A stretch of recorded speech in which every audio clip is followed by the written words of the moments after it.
Krishna, Krishna, Krishna, Krishna, Krishna, Krishna, Krishna, hey.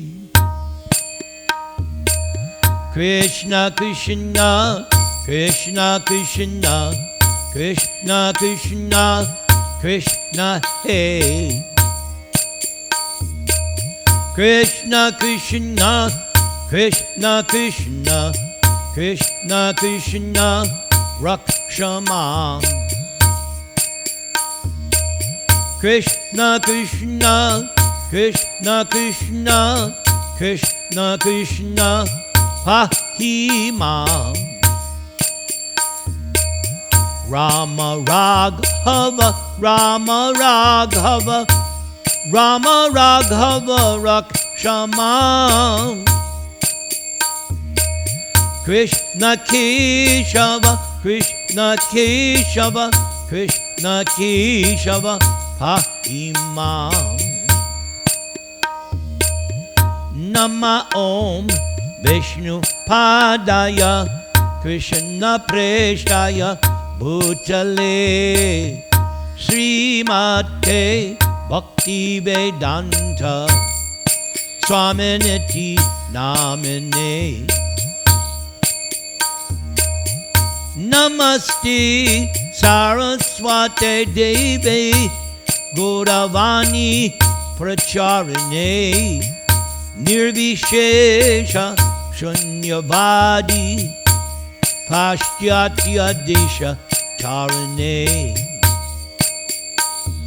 Shri Krishna Chaitanya Prabhu Nityananda, Sri Advaita Gadadhara, Srivas Adi Gaur Bhakta Vrinda. Hare Krishna, Hare Krishna, Krishna Krishna, Hare Hare, Hare Rama, Hare Rama, Rama Rama, Hare Hare. Hari Haraye Namaha. Krishna Yadavaya Namaha. Gopala Govinda Ram Sri Madhusudana. Om Apavitra Pavitro Va Sarva Avasthangatopi Va Ya Smaret Pundarik Akshang Sabaya Abhyantara Shuchihi. Shri Vishnu, Shri Vishnu, Shri Vishnu. Om Ajnana Timarandhasya Jnana Anjana Shalakaya Chakshurmilitam Yena Tasmai Sri Gurave Namaha. Mukam Karoti Vachalam Pangam Langhayate Girim Yat Kripatama Hang Vande Sri Gurundana Taranam. Yat Kripatama Hang Vande Parama Ananda Madhavam. Trinadapi Sunichena Tarar Iva Sahishnuna. Amanina Manadena Kirtaniya Sada Hari. Hare Nama, Hare Nama, Hare Nama Eva Kevalam. Kalo Nastyeva, Nastyeva, Nastyeva Gatir Anyata. Guru Mukha Padma Vakya Chitete Korea Aikya Arna Koriho mane asha. Om Namah Bhagavate Vasudevaya. Om Namah Bhagavate Vasudevaya. Om Namah Bhagavate Vasudevaya. So, we are in the midst of chapter 88, the deliverance of Lord Shiva. Today's episode is part 2, entitled, If I Especially Favor a Devotee. So we won't get to the actual story until next week. But this is preliminary information that is here in this chapter concerning what will be described, why he's going to talk about the deliverance of Lord Shiva. So this part sets up the remaining part of the chapter. Shukadeva Goswami, in answering Parikshit Maharaj's question, went on to cite a historical incident regarding Parikshit's grandfather, Maharaj Yudhishthira. Shukadeva said that after finishing the Ashvamedha sacrifice in the great sacrificial arena, King Yudhishthira, in the presence of great authorities, inquired on that very same point, namely, how is it that the devotees of Lord Shiva become materially opulent, whereas the devotees of Lord Vishnu do not become opulent? Shukadeva Goswami specifically referred to Yudhishthira as your grandfather, so that Parikshit would be encouraged to think that he was related to Krishna and that his grandfathers, namely the Pandavas, were intimately connected with the Supreme Personality of Godhead, Krishna. Although Krishna is by nature always very satisfied, when Yudhishthira asked this question, Krishna became even more satisfied. Because this question and its answer would bear a great meaning for the entire Krishna conscious society going forward in the future. It is to be understood that whenever Lord Krishna speaks about something to a specific devotee, it is meant not only for that devotee, but for the entire human society. Instructions by the Supreme Personality of Godhead are important even to the demigods, headed by Lord Brahma, Lord Shiva, and others. And one who does not take advantage of these instructions of the Godhead, who descends within this world for the benefit of all living entities, is certainly very unfortunate if one does not take advantage of Krishna's instructions. Lord Krishna then answered the question of Yudhishthira as follows. O my dear Emperor, if I especially favor a devotee, and I especially wish to care for that devotee, the first thing I do is take away one's riches. When the devotee becomes a penniless pauper or is put into a comparatively poverty-stricken position, his or her relatives and family members no longer take interest in that person. And in most cases, they give up their connection with that family member. In this way, the devotee becomes doubly unhappy. Now, at this point, Prabhupada needs to explain. So Prabhupada says, first of all, the devotee becomes unhappy because one's riches have been taken away by Krishna. And then one is made even more unhappy when one's relatives desert one because of one's poverty.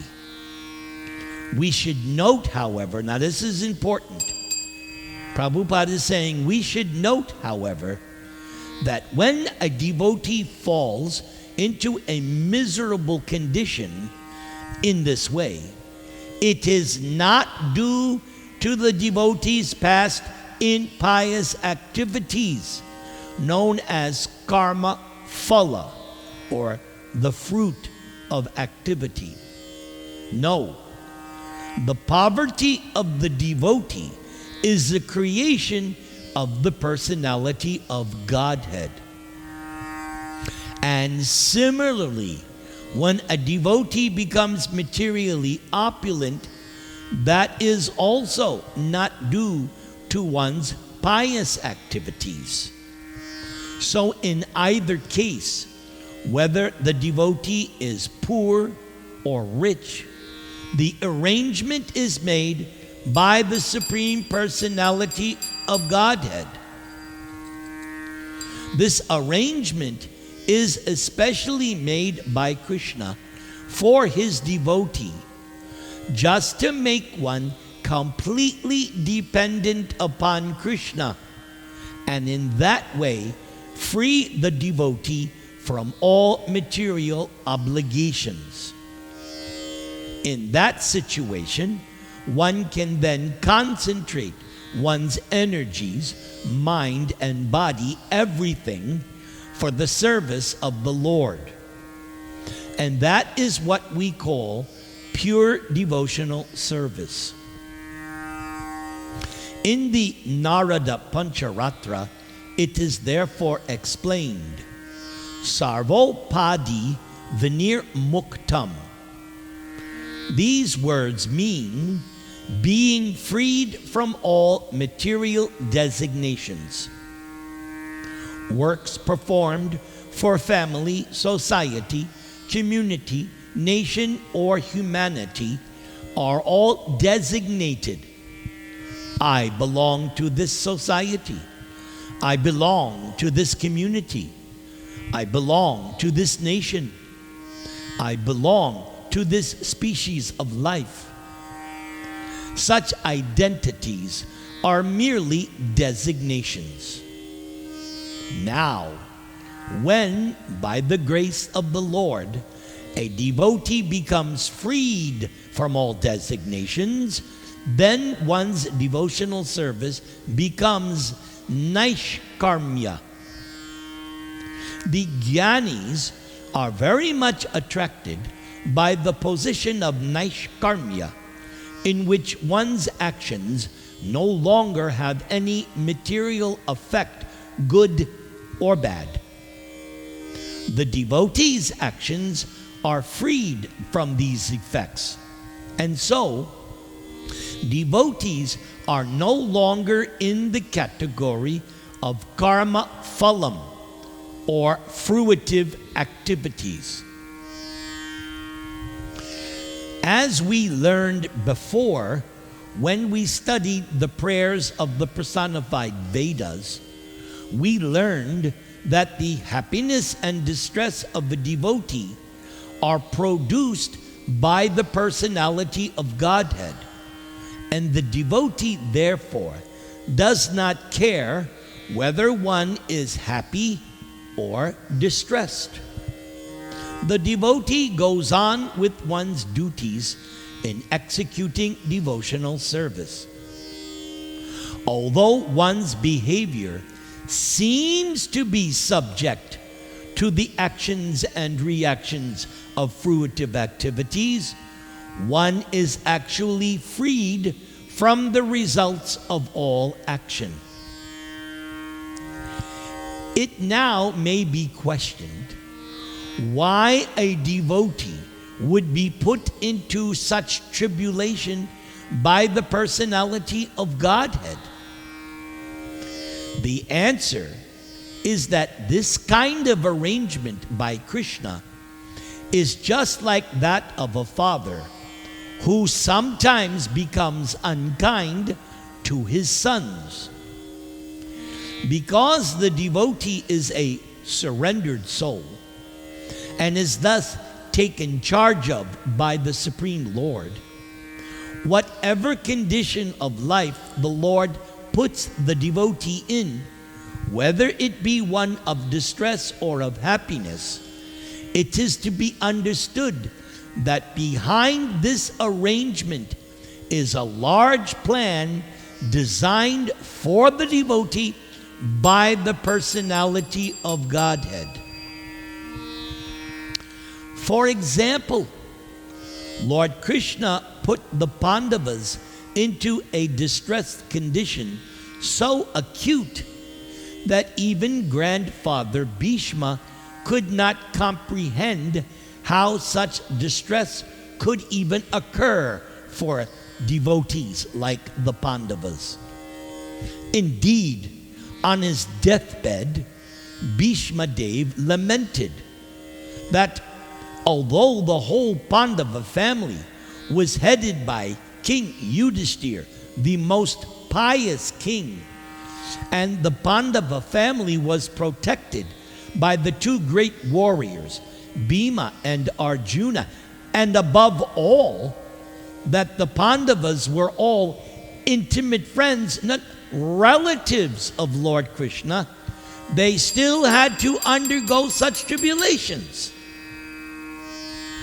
Later, however, it was proved that all of this was planned by Krishna, the Supreme Personality of Godhead, as part of his great mission to annihilate the miscreants and protect the devotees.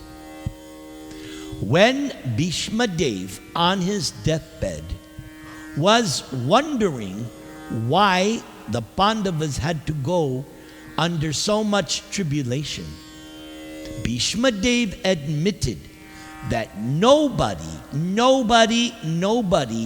could understand the plan of Lord Krishna. Now, another question may be raised. What is the difference between a devotee and a common man, since both are put into different kinds of happy and distressful conditions?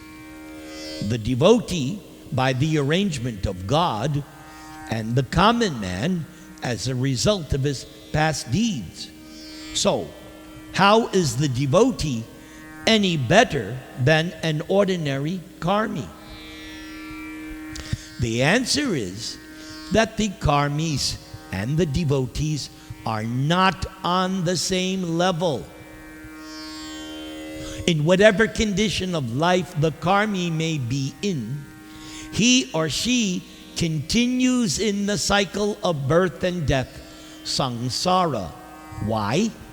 Because the seed of karma or fruitive activity is still there within the heart of the karmi, and it will fructify whenever there is the proper opportunity.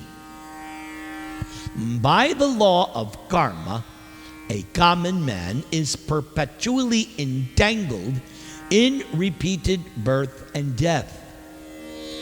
On the other hand, a devotee's distress and happiness, not being under the laws of karma, are part of a temporary arrangement by the Supreme Lord. And that temporary arrangement does not entangle the devotee. Such an arrangement is made by the Lord only to serve a temporary purpose. If the karmi performs auspicious acts, he or she is elevated to the heavenly planets. And If one acts impiously, then the karmi is put into a hellish condition. But whether a devotee acts in a so-called pious or impious manner, one is neither elevated nor degraded on the material plane. Rather, the devotee is transferred to the spiritual kingdom. Therefore, a devotee's happiness and distress and a karmi's happiness and distress are not on the same level. This fact was corroborated in a speech by Yamaraj to his servants in connection with the liberation of Ajamila. Yamaraj advised his followers, the Yamadutas, that only persons who have never uttered the holy name of the Lord, or persons who have never remembered the form, quality, and pastimes of the Lord, should be approached by Yamaraj watchguards, the Yamadutas. Yamaraj also advised his servants never to approach the devotees. On the contrary, Yamaraj instructed his messengers that if they meet a devotee, they should offer their respectful obeisances. So, there is no question of a devotee's being promoted or degraded within this material world. Just as there is a gulf of difference between the punishment awarded by one's mother and the punishment awarded by one's enemy, in the same way, a devotee's distress is not the same distress as that of a karmi. Now, another question may be raised. If God is supposedly all-powerful, why should God try to reform his devotee by putting one in distress? The answer is that when the Supreme Personality of Godhead puts his devotee into distress, it is not without purpose. Sometimes that purpose of putting the devotee in distress causes the feelings of the devotee to have more attachment to Krishna, and that attachment becomes magnified. For example, when Krishna, before leaving Hastinapur for his home after the battle of Kurukshetra, he was asking Kunti Devi for permission to leave. Kunti Devi prayed, Vipada Santuta Shashvat Tatra Tatra Jagad Guru Bhavato Darshanam Yat Syad Apunar Bhava Darshanam. My dear Krishna, in our distress, you were always present with us. But now, because we have been elevated to the royal position, now you are leaving us. No. I would therefore prefer to live in distress and be with you than to be in a royal position and lose you. When a devotee is put into a situation of distress, when a devotee is put into a situation of distress, his or her devotional activities become accelerated. Therefore, to show special favor to a devotee, the Lord sometimes puts the devotee into distress. And besides that, it is well known and it is stated that the sweetness of happiness is sweeter to those who have tasted bitterness. The Supreme Lord descends to this material world just to protect his devotees from distress. In other words, if devotees were not in a distressed condition, the Lord would not have to come down. Because as for Krishna's killing the demons or the miscreants, that can be easily done by Krishna's various energies. Just as many asura demons are killed by Krishna's external energy, goddess Durga. Therefore, Krishna does not need to come down personally to kill such demons. But when Krishna's devotee is in distress, then Krishna must come. Nrsimhadev appeared not just to kill Hiranyakashipu, but to see Prahlad and give him blessings. In other words, because Prahlad was put into very great distress, that's why the Lord appeared. It is just like this example.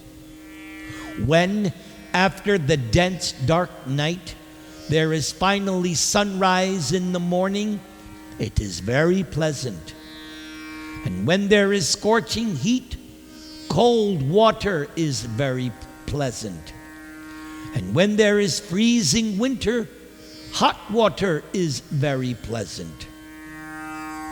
Similarly, when a devotee, after experiencing the distress of the material world, finally relishes spiritual happiness awarded by Krishna, then one's position is still more pleasant and enjoyable. Lord Krishna then continued speaking to Yudhishthira. "O Emperor, when my devotee is bereft of all material riches and is deserted by one's relatives, friends, and family members, because the devotee has no one to look after him or her, in that case the devotee takes complete shelter of the lotus feet of the Lord." The great Vaishnava Acharya, Srila Narottama Das Thakur, has sung in this connection. Ha ha Prabhu Nanda Sutta Vrishabhanu Sutta Juta Koruna Koroho E Varo Narottama Dasakoi Nate Liho Rangapai Toma Bine Ke Ache Amara. Oh, my dear Lord Krishna, O son of Nanda Maharaj, you are now standing before me with Srimati Radharani, the daughter of King Vrishabhanu. Now I am surrendering unto you. So please accept me. No, do not kick me away, for I have no shelter other than you. So when a devotee is thus put into so-called miserable conditions, and is bereft of riches and family, the devotee tries to revive one's original position of material opulence. But although the devotee tries again and again, Krishna again and again takes away all of one's resources.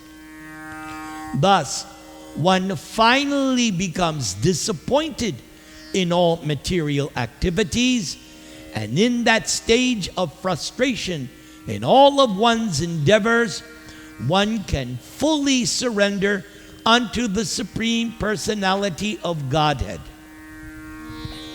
Such persons are advised by the Lord from within to associate with devotees. And by associating with devotees, they naturally become inclined to render service to the personality of Godhead. And they immediately get all facilities from the Lord to advance in Krishna consciousness. Now, before I continue, what we just read, I can verily testify that that's exactly what happened to me. Exactly. The reason I joined this movement is because I came to that stage of life where nothing was working. I was completely frustrated in my life. And as it was being stated just here, that I tried again and again and again to make it in the material world.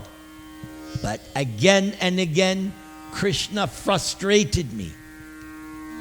Then I came into contact with devotees, Prabhupada, and I joined the Krishna consciousness movement.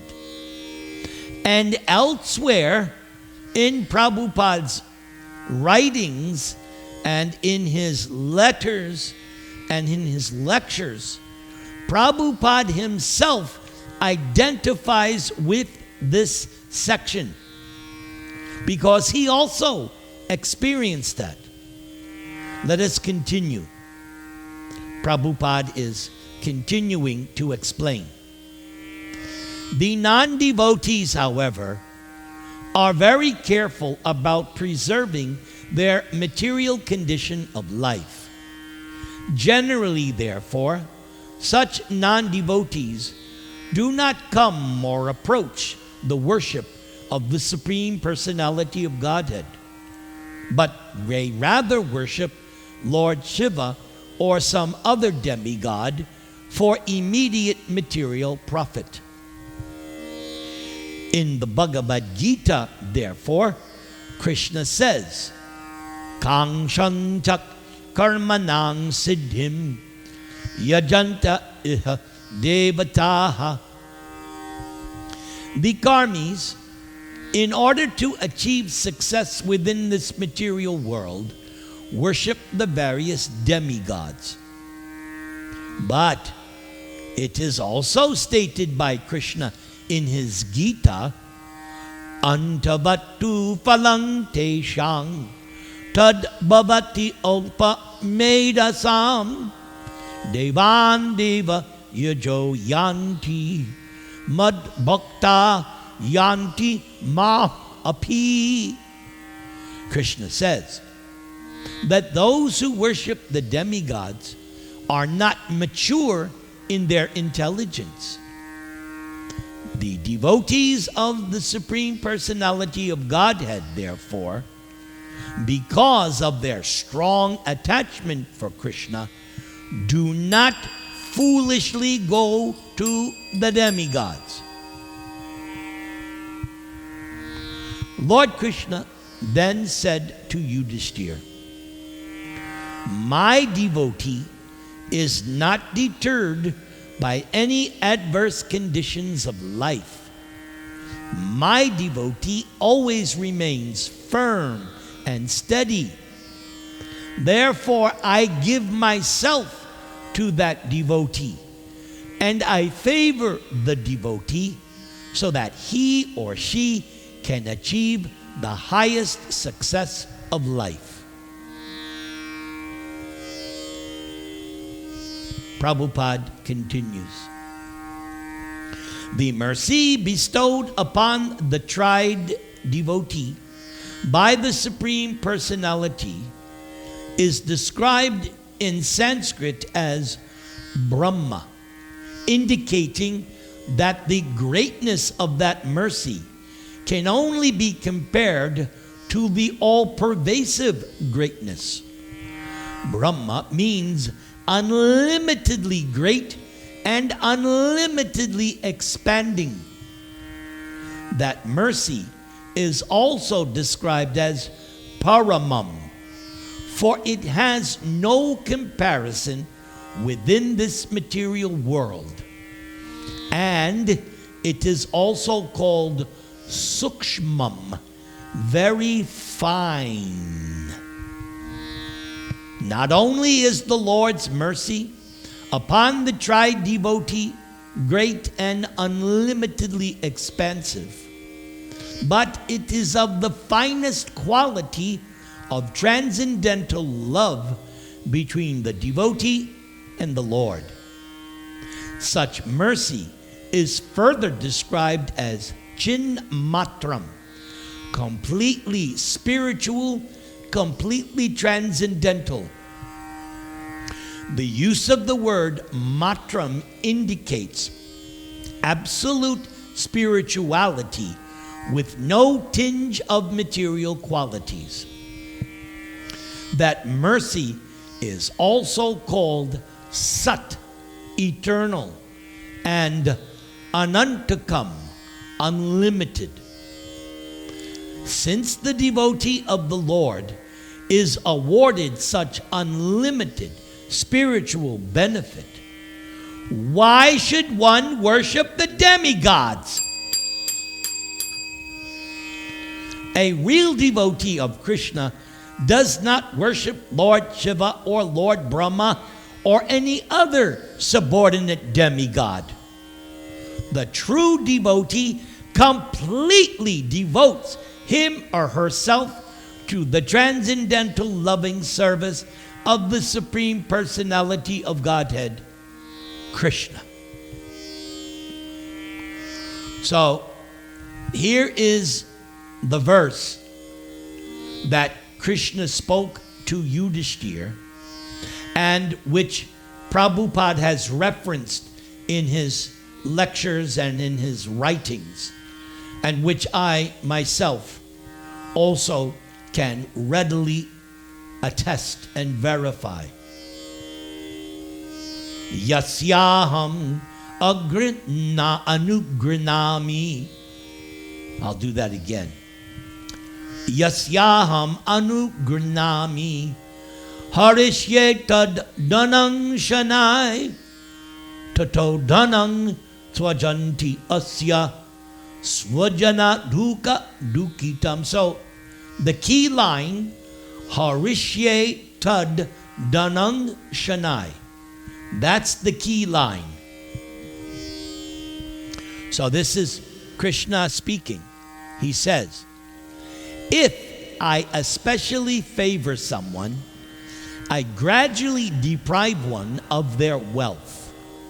Then one's relatives and friends abandon one. In this way, one suffers one distress after another. And when one becomes frustrated in one's attempts to make money and instead befriends my devotee, I bestow my special mercy upon him or her. I'll repeat that. When one becomes frustrated in one's attempts to make money, but instead befriends my devotees, I then bestow my special mercy upon that person. A person who has thus become sober fully realizes the Absolute as the highest truth, the most subtle and perfect manifestation of spirit, the transcendental existence without end. In this way, realizing that the supreme truth is the foundation of one's own existence, one becomes freed from the cycle of material life. Krishna finally said to Yudhishthira, because I am difficult to worship, people generally avoid me and instead worship other deities who are quickly satisfied. When people receive kingly opulences from these deities, they become arrogant, intoxicated with pride, and neglectful of their duties. Why? They dare to offend even the very demigods who have bestowed benedictions upon them. So that last paragraph is what leads us into next week's class, the deliverance of Lord Shiva. Very good. Now we will have our Nasringa prayers. Everybody good? Everybody happy? Jai. Let us do.